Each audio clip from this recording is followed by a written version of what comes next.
Hey guys, I'm not able to be here today, but I thought I would give you kind of a virtual demo and a few things to just work on today. With the shots that we took yesterday, I thought are a really good way to sort of show this abstract, random kind of wild modern art kind of feel.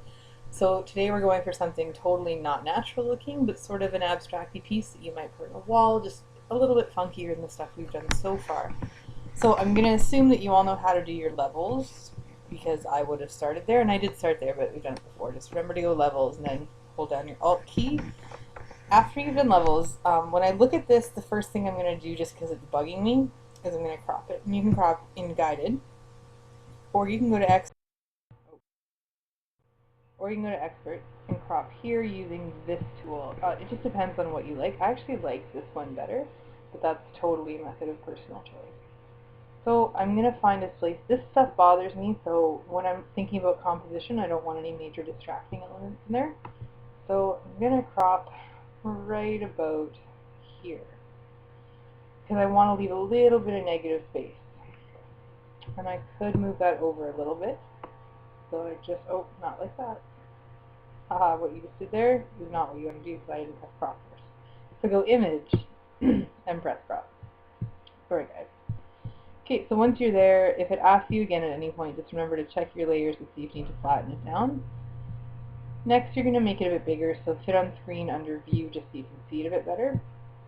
And I think we're going to make it a little bit wild. So there's two ways you can do that. You could do it in levels, or you could go to enhance, adjust color variation, same place that we've been before, but I think it really applies. Go to highlights, make sure you're cranked up for intensity, and you want to just lighten. Not that much, that's a little extreme, but even this much and you start to really get a white background, which is what I was going for. It just depends on what kind of background you want. Then I would also darken your shadows just a bit more to bring back some of the life in there. Again, here you can start playing with the color too, so if this is where you want to change the color, go right ahead. And I think I'm going to go for a little bit of a purple kind of color this time. Press OK when you're done. Already it's an image that's quite different looking. There's a few things I wouldn't mind you playing with today. So in your expert tab, go to filter and go to distort. And there's two things I think we could do here. We've used liquefy before, and I hate showing you things twice, but I think it's really appropriate for what we're doing because it's already kind of funky and you can change it. So my brush size is okay. Always set your brush pressure a little bit lower until you're ready to commit. And then just sort of paint it a little bit. Make it look a little more dramatic. You can just sort of, as much as you want it to, you can try some swirls, just to make it a little more dramatic. I think that's a really good use of the liquefy tool. I wouldn't go everywhere on it, because then it just starts looking weird if you get a little too crazy, but just paint it a little bit, press OK, play around with your brush size and your pressure. Just a little bit more like a painting and a little bit less like a photograph. And we're kind of going for that abstract feel. The other thing I think you might like is under filter as well. Go back to distort. And you're going to go to diffuse glow. And you can use this lightly. If you kind of see the way it is here, you can see it lightly when you're using people. It kind of gives you like an HDR look, and you can see the blue. But you can just sort of decide how much glow you want. And if you take it all the way over, you kind of lose everything. But it does make a really cool sort of weird neon light kind of effect if you just play with it. And I usually, if you want a dramatic effect, go higher than 10 or around 10. But definitely a different kind of look. And play around with how much you want clear. Maybe you want it a little bit darker. I like to go fairly high on clear, but that's totally, again, a personal choice. But I think it's an appropriate, you're going to get the blacks on this, you don't have a lot of option, and it's going to become black if you crank it. That's okay. Okay, next thing you're going to do is, there's something that's really bothering me, so I'm just going to show you really quick. If you see right here, there's a little piece of white, and I want to get rid of that white, because it's just one little piece that's bothering me. There's also a piece here that's bothering me. So click on your brush. The color is already set to black, which is what I want, but you could change that, because we're just going to paint out some black. You're going to click darken, and then you're going to crank up your opacity. And you just want to touch enough to paint out the edges and just clean up your lines. And that gets rid of sort of my little black, the messes in the black. Once you're done with that, go back to, what do we want to do next? Okay, so the last thing we're going to do is people are asking me how to do a border. So go to Image, go Resize, Canvas Size. This is how you're going to start making your borders.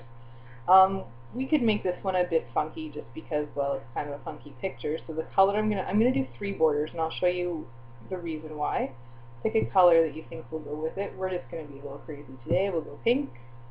Change this to %. I would always change it to %. It's way less confusing.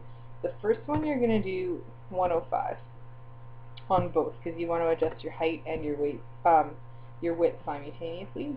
Okay, got the first border. The next one we're going to have a bit narrow of a border, but we want to give it a thin strip of a line just for effect. And again, you don't have to do this. You could choose to leave it quite at that.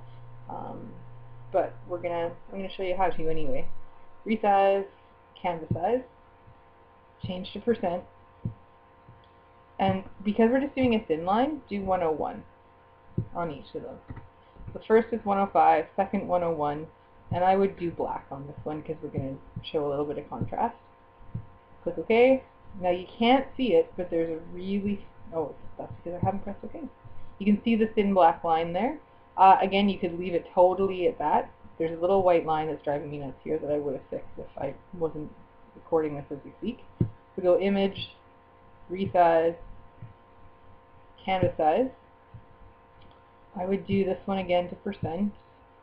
And I would go even a little, you could either go 106 or 104. You could either make it a little bit bigger or a little bit not. Let's try 106. Feel like you can play with this however you feel best. And I want my color again to be pink. I feel like double colors are okay. If you get into triple colors, it gets a little bit wild.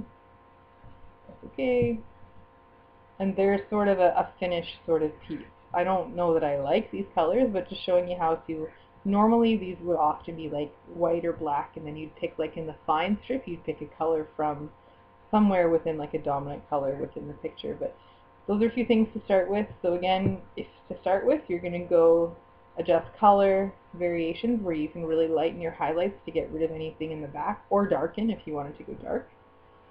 You're going to play around in Distort, and you can, what we did in Distort, we did Diffuse Glow, and we did a little bit of Liquify. And you can play around with these ones too and see if there's anything you like. Don't feel like you can ever experiment. And then lastly, just show us that you can make a border of some variety. Resize, Canvas Size, and then make sure to change it to %. Have a great weekend, guys, and we will see you next week. And feel free to play this again if you're stuck somewhere. Okay, bye-bye.